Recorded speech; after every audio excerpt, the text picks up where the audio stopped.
تسجيلات تسجيلات مشكلة ليه؟ المشاكل. طبعا. ليه؟ انا عشان اسجل مبيد بياخد من 2 ل3.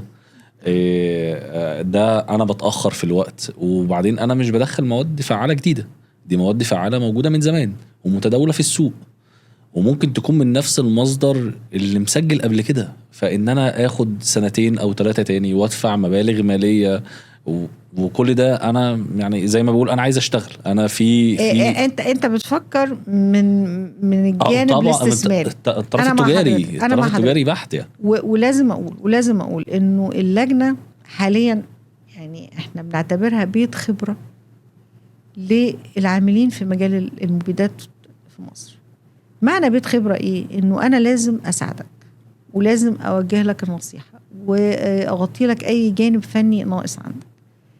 انا موافقاك انه اي مستثمر عامل الوقت مؤثر معاه طبعا، لكن انا كلجنه وانا بعتبر انه انا مكلفه من الدوله بحمايه الدوله.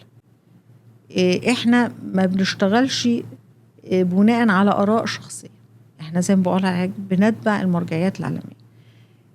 المبيد اللي مسجل في الخارج وانا عايزه ادخله البلد لازم اجربه في الظروف المصريه. خد بالك احنا بنجرب المبيدات ممكن تكون فعاليتها ضعيفه، يعني في مبيدات ما بتنجحش في التسجيل لان فعاليتها في الظروف المصريه ضعيفه. هسألك سؤال، لو انا ما عملتش ده مش المستثمر هيخسر؟ طبعا ان انا هجيب منتج غير فعال وهتخسر في الاخر. يعني انت برضو هتصرف فلوس كتير، بس كده انت هتصرف ثمن الشحنه كامله. انت اللي بتصرفه على التسجيل ده بيحميك وبيحمي البلد في نفس الوقت. فعمليه التسجيل بس نقدر نقول ايه، هي ما بقتش 3 سنين، بقت سنة. هم مش 2 كاملين برضو عشان الناس ما تاخدش فكره ان هم 24 شهر، هم موسمين زراعيين متتاليين. تمام. جينا بقى عند المبيدات الحيويه وهنبتدي نقول هنخليها موسم واحد بحيث ان احنا نسهل ونحفز ونشجع تسجيلها. بمناسبة المبيدات الحيوية لانه في صيحة حاليا، ده الترند بتاعنا دلوقتي.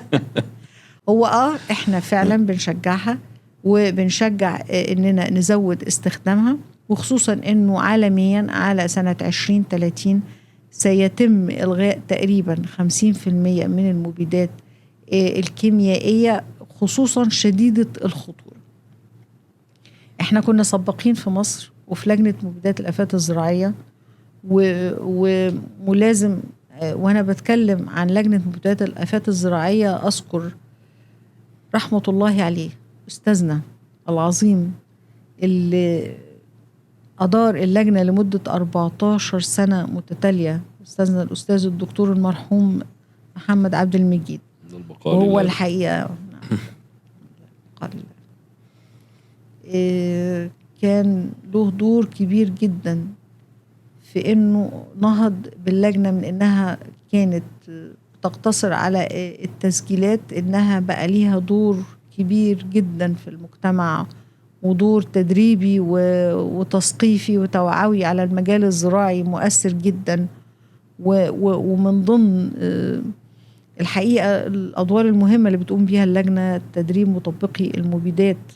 ما نقدرش ننكر ان احنا عندنا مشكلة كبيرة جدا جدا في تطبيق المبيدات في مصر. يمكن دي من ضمن الأسباب اللي هي ظلمة المبيد طبعا بالتأكيد، واللي بتسبب تلوث بيئي، واللي بتسبب فقد في المحاصيل، واللي بتعرض العاملين في المجال وبتعرض كمان البيئة كلها، مية وتربة ونحل وأسماك في المجاري المائية.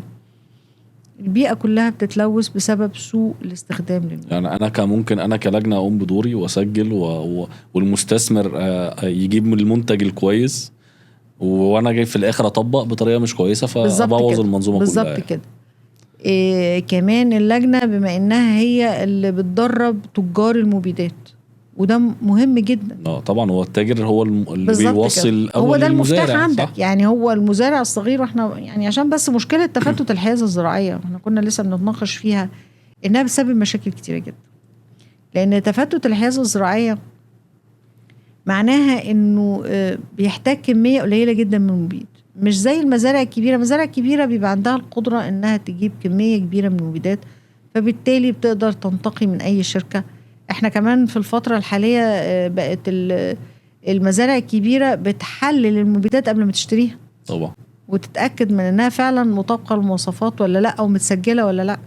لانه يعني احنا في المعمل المركزي للمبيدات لا يمكن نحلل مبيد الا اذا كان متسجل، ودي بتواجهنا مشاكل كتيره فيها. لانه ساعات حد يقول لك ايه، طب انا ده استخدام خاص بس حللهولي.